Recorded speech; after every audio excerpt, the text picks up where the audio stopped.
Hey guys, so welcome to Digit.in, and today we're at the launch/relaunch of Meizu in India, and this is their flagship smartphone. This is the Meizu 16th, 16th, however you want to call it. It's a gorgeous looking phone actually, very slim, easy to hold, and the back isn't so slippery. Not exactly glass back, but yeah. Now, there are a couple of things that are very interesting about this device. For one, Meizu talked a lot about how this phone does not have a notch. As you can see, there is no notch up here, and the bezels are incredibly slim. Like on the sides, these bezels are actually 1.43 millimeter. That's it. Like practically indiscernible. So, and even the bottom chin is pretty thin. So what you're looking at essentially is a phone that is almost 90%.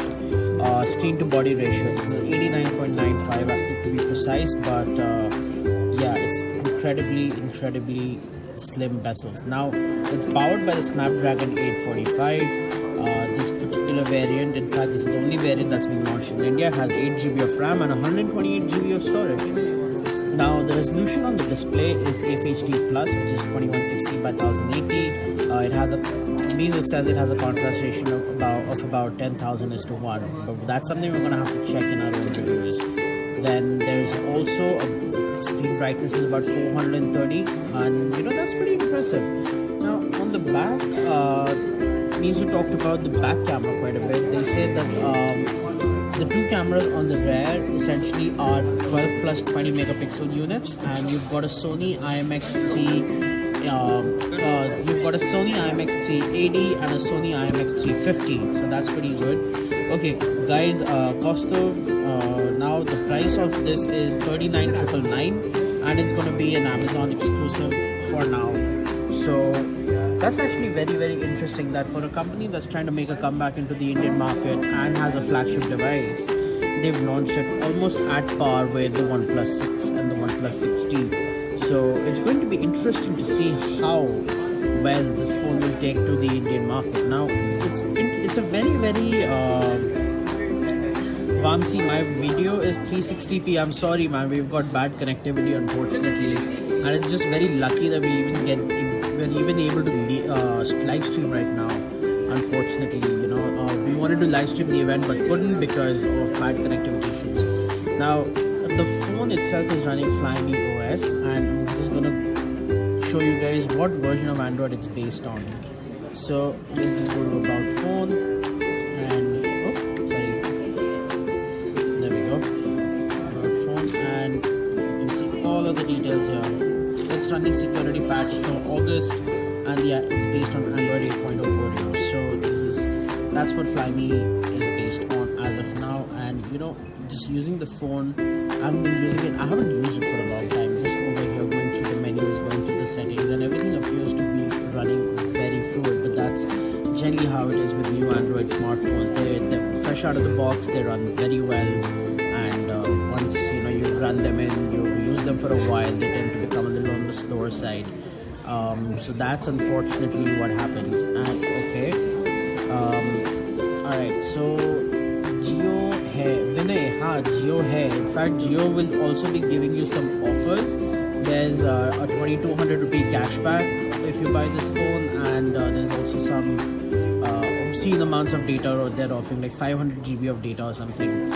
The details are in the story that you can see on our website. That's www.digit.in. So you'll be able to get all of the details correct over there. Parvez, this phone is priced at 39,999. Leela, I unfortunately have only one phone with me right now with which I'm doing this live. That is an iPhone XS. So I can't give you a live comparison, but if that's something you would want, we can definitely put out a comparison with this phone, which is the Meizu 16th and the OnePlus 16.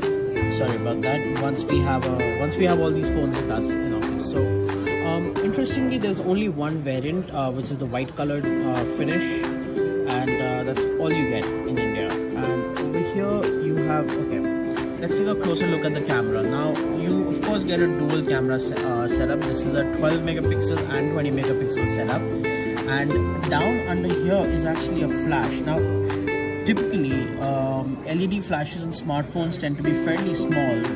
What Meizu has done, since there is no fingerprint sensor over here, they've taken the round space and put individual flash units in there. So there are about 6 LEDs inside to kind of simulate this thing, what is called the ring flash effect. But will that actually occur in real life is something that remains to be seen. But yeah, this is an actually very interesting implementation of flash.